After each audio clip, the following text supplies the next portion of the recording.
Hi there. Time for our Facebook Live today. And if you're joining live, pop a little comment in, tell me where you're watching this from.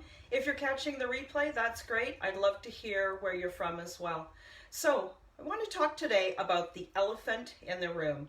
And this goes for all kinds of coaches, service professionals, online entrepreneurs. Doesn't matter where you are, but this one thing is one of the main ways that we hold ourselves back from being all that we are capable of being and as successful as we can be. And that thing is other people's opinions. What do other people think of us? And how often do you choose to do something completely different? Do you hold yourself back because of what other people might think? So, this morning, as I was thinking about what to talk about, I wrote a bunch of notes. If you guys know me, you know that I love to write pen and paper. It gets my thoughts out on paper even better. So you're going to see me looking at different pieces of paper. I want to make sure that I cover everything and give you something to think about. And also, hopefully, some strategies and some changes in your mindset that you can use to get past this once and for all. So let's talk about this. Why do other people's opinions, why do they mean so much to us? And I think that for most coaches, most healers, spiritual leaders, we are online entrepreneurs, and it's because for the most part, we are our business. We're solopreneurs, small business owners who maybe have one or two people helping part-time. And so much of our business is us. And when your business is little like this, and it's just starting out, and you're putting your heart and your opinions, and it really matters to you, you get really invested. And that's one of the great things, right? We've got a business we can be so passionate about, a business that really reflects us, a business with soul, our heart in it, right? So when you and your business are so close and so intertwined, other people's opinions might feel like they're more important because it's not about your business, it's about you, right? So think about what would happen if your business was selling a product that was just a product that didn't really mean a lot to you, a product that didn't have a lot of your time, your heart, your investment in. It would be no big deal. They would have their thought about it. Everybody's got thoughts about things. Everybody has judgments. Everybody has opinions, right? But it wouldn't matter so much to you because it wouldn't feel like they're judging you. So that's one thing for you to think about. So what kinds of things does your mind say to you? What will my friends say when I say that, you know what? I really have always wanted to be a coach, and that's what I'm going to do. I'm going to have a career shift. Maybe it's a side hustle, but I am going to become a life coach. What are they going to say to you? What will your mother, your father, your husband, what will they say to you when you say, you know what? I have decided I am going to create an online course, and I'm going to teach it and I'm going to sell it, or a group coaching program. What will they say? What will they think about you and your desire? And so how often can you think back, just in the last couple of weeks even, right, about where you might have said, ooh, what's somebody going to say if, fill in the blank. So the thing is you don't actually know what they're going to say. You don't know. They may say, oh my God, that's awesome. It's so exciting. I knew that this was the kind of thing that would be perfect for you. They may say that. Or they may say, ooh, are you sure? Or they may say something like, wow. Well, when you come back to the real world, then we'll talk. They could say any of those things. They could say all of those things, or anywhere in between. The thing is, you don't know. You have no idea what they're going to say or what their opinion is. So notice how we project our fear, our internal fear, on others. And then we create a story out of our fear. It is a complete imagined story about how they might react. And then we change our actions based on a story, a thought that our mind has, and we stifle ourselves. If you guys see me looking over here, I want to make sure, it's just because I made all these notes, I want to make sure that I cover everything because I feel that it's important. So your imaginary story, you allow that to change how you think. And most of the time, those imaginary stories are negative. We think that somebody's going to judge us. We think that we don't know what we're doing. Who knows, right? Okay, let's go on to this second part of the talk that I wanted to share with you. So note these important words. We imagine, we project, we think. And all of this is all in this making up of stories in your mind. Notice the one thing that really stands out here, we. It starts inside of ourselves. It starts in our thoughts. We are the ones that have chosen that story. And so that's the way to move forward, to take back your power and to move into doing those things that you really, really want to do. Remember, those thoughts are our thoughts that we have decided to have. Whether they're true or not, who knows? Those thoughts, we allow ourselves to put a lid on it. We allow ourselves to dull our shine, just to dull our sparkle, just a little, right? And sometimes a lot. So what about you? What kind of thoughts are you having? If you get a chance, pop it in the comment box. I'd love to make this a two-way conversation.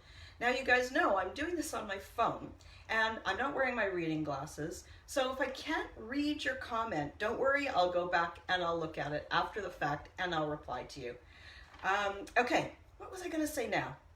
So now what I'm saying is, what do you do when someone says, you're kidding, right? Or, well, welcome to the real world, that'll never work. Of course, they might say that. It is possible. And they may say it because they're used to having a particular kind of relationship with you. They're used to that kind of a dance. They're used to, maybe you guys kind of do the salsa together.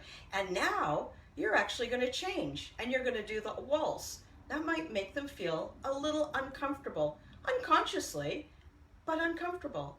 Or they might be doing it because they really believe that they're helping to protect you. They love you, they care for you, and they don't want you to feel hurt. So yeah, they might say those things, but they might say them from completely different places. And you, again, have no control. Because here's the thing. Here is the thing that when you start to think about it, you go, wait a minute.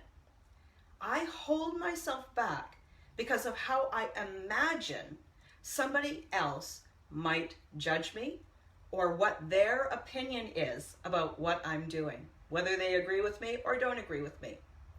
And the reality is other people will judge you. That is just a fact of life. They can't help it. We judge people. We form our opinions every single day. We judge people all the time.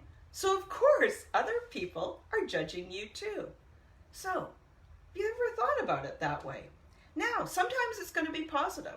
Sometimes they're going to say, wow, that was cool. Other times they're going to say, huh? That was crazy. Why would you do that? Other times they might say, ooh, I really don't like that.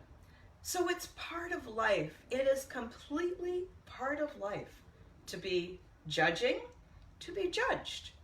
And we don't have to let it hold us back. So think about this. When we think, oh, they're going to judge us, do we ever even consider that they may judge us kindly? That they may say, wow, that's awesome. We automatically jump to that place of going, they're going to judge us poorly. They're going to judge us badly. They're going to have a different opinion, a not positive, a not constructive opinion. We automatically will try to go to the negative. But yeah, they're judging us for sure. And they might be judging us kindly. So let's move into the next little part that I wanted to just share with you. Again, I really want to just sort of help you look at different ways that you can change your mindset about this. So think about the kinds of things, just as you run into people during the day, here's what they might say. They may judge you when they see you online. They may say, that woman's got too many muscles for a woman. A woman should be soft. That's a judgment. They may say, she's too skinny and bony. They may say, she's far too fat. They may say, he's too loud and boisterous. I hate that. They may say, too quiet, too mousy. You can't even tell if there's a person in there. All of those snap judgments might happen. But here's what often happens, is that we might hear the judgment and we might have no control over it. We can't change who we are in an instant, and we get to learn how to accept ourselves. Here's some other judgments people might have about you. Wow, I love how her eyes sparkle when she smiles. Or, wow, her butt looks great. Or, gosh, she is so, so kind. Can you imagine? And I bet you've had those kinds of judgments and opinions about others too. Those opinions that you have, they're not always negative.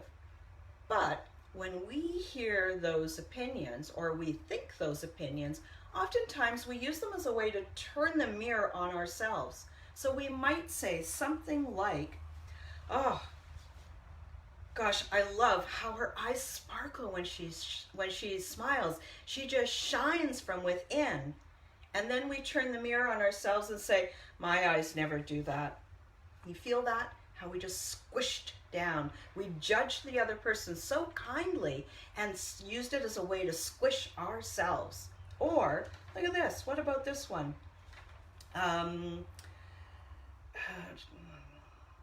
This one about, gosh, she's got a great butt. Now, a lot of people will turn that mirror on themselves and go, ooh, I wish mine did too, but mine would never look like that. I've got a flat butt.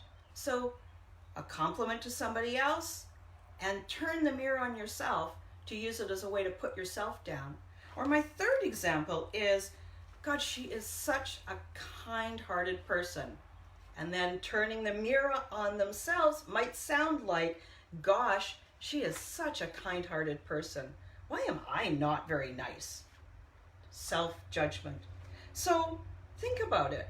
Other people will always form opinions. They're going to form opinions about you no matter what. And sometimes those opinions might be great. They might be so complimentary. So who knows? And you can't control their opinions at the best of times.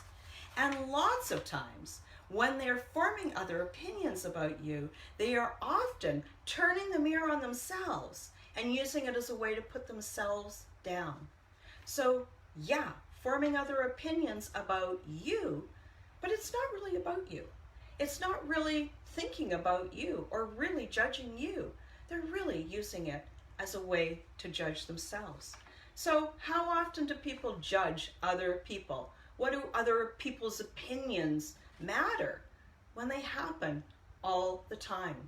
That they are a fact of life, that we have no idea when they're going to be positive or negative, and we have no control over them. Two people may have completely different opinions about this video. Great, I can't control that. This is my opinion. This is my thing that I wanted to share with you today. Other people may say that's great. Some may say, I think that's a pile of crap. So think about it. I found this quote and I wanted to read this to you. So it kind of sums up this idea about other people's opinions. And I love it. I've found it years ago, so I got to put my reading glasses on so I can read it to you. It says, you probably wouldn't worry about what other people think of you if you could know how seldom they actually do. Do you get that? So often other people's opinions are not even about you. They're using it as a way to think about and judge themselves. So when you're thinking about what's somebody else going to say, what's going to happen, will somebody judge me poorly or well, think about that most of the time it's not even about you that they're judging you, that they're turning that mirror onto themselves. So please think about this, and I would love to hear in the comments how you are going to allow yourself to step forward, take that next step, take that risk in becoming an awesome coach or becoming a really awesome online entrepreneur. And instead of holding yourself back, allow yourself just to open up and shine and use your gifts, because you are so needed in this world. I've got one more thing.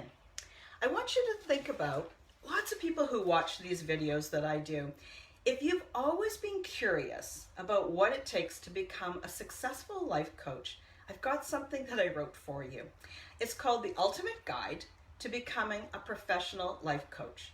And I've got a link in the comments there, and I'd really encourage you to download it and have a read.